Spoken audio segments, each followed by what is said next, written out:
ఫ్యాక్టరీలో తయారైన banana bread చూస్తేనే నోరూరిపోతుంది. మీకు బనానా బ్రెడ్ అంటే ఇష్టమా? ఇంట్లో చేసినా ఫ్యాక్టరీలో చేసినా దీని సువాసనే అద్భుతం.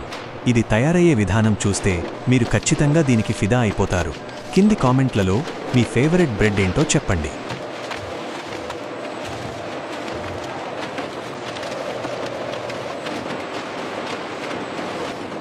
బంగారు వర్ణంలో పండిన అరటిపండ్లు మరియు సాఫ్ట్ బనానా బ్రెడ్. చూడగానే నోరూరించే సాఫ్ట్ బనానా బ్రెడ్. అచ్చం ఇంట్లో చేసిన రుచితో ఉండే ఈ బ్రెడ్ ఫ్యాక్టరీలో ఎలా తయారవుతుందో మీకు తెలుసా? తొక్కలు తీయడం మరియు మెత్తగా చేయడం. ముందుగా బాగా పండిన తీయటి అరటిపండ్లను ఎంచుకుంటారు మరియు మిషన్ల ద్వారా వాటి తొక్కలను తీసివేస్తారు.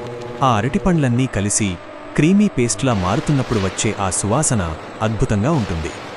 వెన్న, చక్కెర మరియు పిండి మిశ్రమం.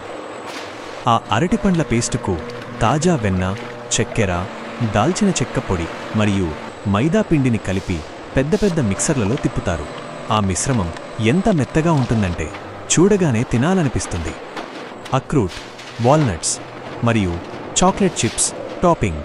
అసలైన మ్యాజిక్ ఇక్కడే మొదలవుతుంది. పైన కరకరలాడే అక్రూట్ ముక్కలు లేదా కరిగిపోయే చాక్లెట్ చిప్స్ చల్లుతారు. ఓవెన్ నుండి వస్తున్న వేడివేడి బ్రెడ్. టన్నెల్ ఓవెన్ల నుండి ఈ బ్రెడ్ గోల్డెన్ బ్రౌన్ కలర్లో వేడివేడి పొగలతో బయటకు వస్తుంటే ఆ ఘుమఘుమలు ఫ్యాక్టరీ అంతా నిండిపోతాయి. కటింగ్ మరియు ప్యాకింగ్. చల్లారిన తర్వాత మిషన్లు వీటిని పర్ఫెక్ట్ స్లైస్లుగా కోసి ప్యాక్ చేస్తాయి. ఒక్క ముక్క తింటే చాలు, ఆ స్వీట్ బనానా ఫ్లేవర్ మీ మనసు గెలిచేస్తుంది.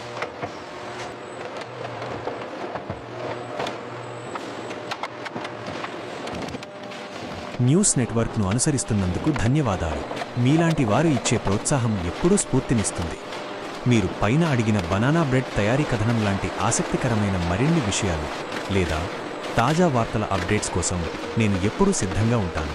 మీకు ఇంకేదైనా సమాచారం కావాలా లేదా మరేదైనా కొత్త టాపిక్ గురించి తెలుసుకోవాలనుకుంటున్నారా? చెప్పండి. మీకోసం మరిన్ని ఇంట్రెస్టింగ్ విషయాలను సిద్ధం చేస్తాను.